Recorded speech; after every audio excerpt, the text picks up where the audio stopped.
Hoy vamos a explorar uno de los monumentos más emblemáticos de Barcelona, una obra maestra del modernismo llevada a cabo por el arquitecto Antoni Gaudí, que atrae a miles de visitantes a diario.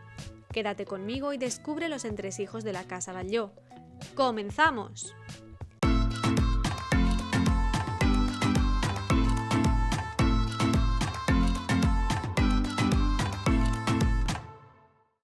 Nos trasladamos al Paseo de Gracia de Barcelona, donde las familias más ilustres de la ciudad fueron estableciendo su residencia a partir del año 1860.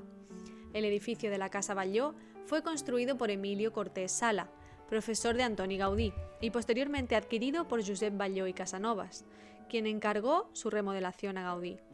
El arquitecto alcanzó su plenitud artística con esta obra basada en la naturaleza, donde todos sus elementos están elegidos minuciosamente por él mismo. Comencemos analizando la fachada de este singular edificio.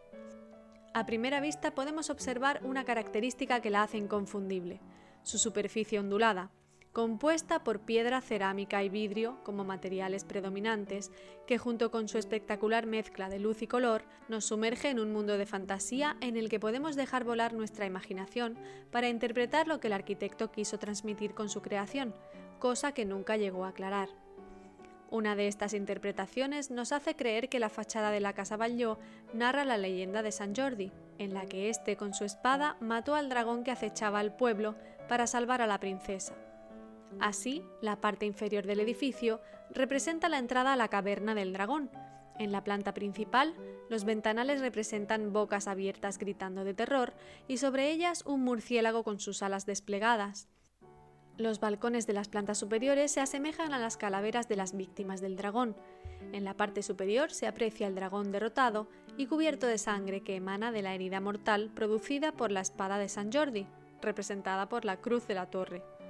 Y finalmente, el pequeño balcón superior central simboliza la rosa que brota de la sangre del dragón y que Sant Jordi entregó a la princesa tras derrotarlo. De ahí la tradicional festividad de Sant Jordi en Cataluña, día en el que las parejas se intercambian rosas y libros entre ellos. Ahora adentrémonos en el edificio para analizar con detalle la genialidad de Gaudí, que logra reunir un diseño peculiar y único sin perder de vista la funcionalidad y eficiencia energética.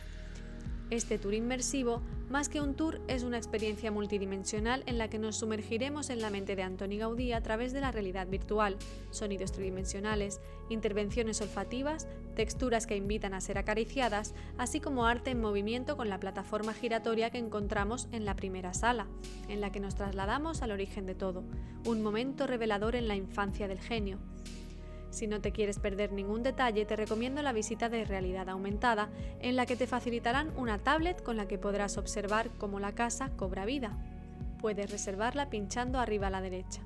A continuación se accede al vestíbulo, donde se encuentra la conserjería original y los elementos inspirados en la naturaleza comienzan a hacerse notar, como por ejemplo las claraboyas con forma de caparazón de tortuga, la escalera de madera cuya baranda simula el espinazo de un gran cetáceo o el revestimiento de paredes y techos recreando la piel de un animal nuevamente. Ya en la planta noble destaca la chimenea en forma de seta del despacho del señor Batlló y el salón principal de la casa con un gran ventanal que ofrece privilegiadas vistas al Paseo de Gracia, así como un techo muy peculiar cuyas ondulaciones aluden a la fuerza del mar. La casa también dispone de un jardín interior que destaca por su pavimento y por las jardineras recubiertas de cerámica y vidrio como elemento decorativo. El patio de luces juega un gran papel, ya que es el encargado de distribuir el aire y la luz natural a toda la casa. Por ello, los azulejos que lo revisten presentan una degradación de color, siendo más intensos los de la parte superior y más claros los inferiores, a la inversa que las ventanas, que son más pequeñas arriba y a medida que vamos descendiendo van aumentando su tamaño. También relacionado con la ventilación encontramos unas rendijas de madera móviles que sirven para graduar la ventilación y nos recuerdan a las branquias de los peces. Con la entrada Gold también podemos acceder al dormitorio de la familia, donde disfrutamos de un poco de paz, lejos de la masificación que hay en el resto de salas. Si eres de los que huyes de las hordas de turistas, tienes disponible una visita matinal antes de la hora oficial de apertura. Seguimos subiendo y llegamos al desván.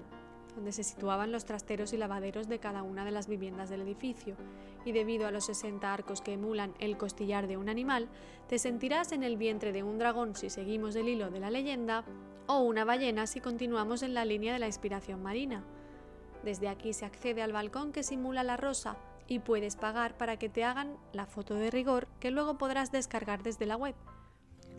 Llegamos al punto más alto del edificio, la azotea, donde hay varios elementos a destacar: el lomo del dragón que corona la fachada y los conjuntos de chimeneas de ingeniosas formas diseñadas para impedir que el aire resople de vuelta hacia adentro.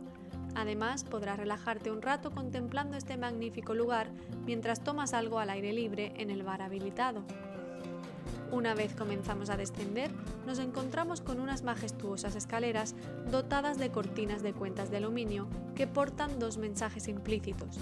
El primero, la similitud con las redes de pesca, y el segundo y más importante es que hablan de la luz.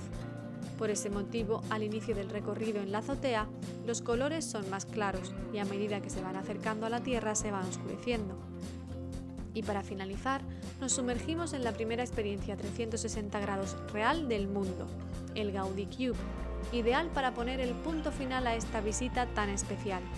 Hoy en día la Casa Batlló forma parte del Patrimonio Mundial de la UNESCO y acoge alrededor de 1 millón de visitantes al año gracias a su innovación y apuesta tecnológica, capaz de emocionar a todos los públicos. ¿Te lo vas a perder? Yo te espero en el próximo destino. Sigue viajando conmigo, suscríbete y no olvides activar la campanita.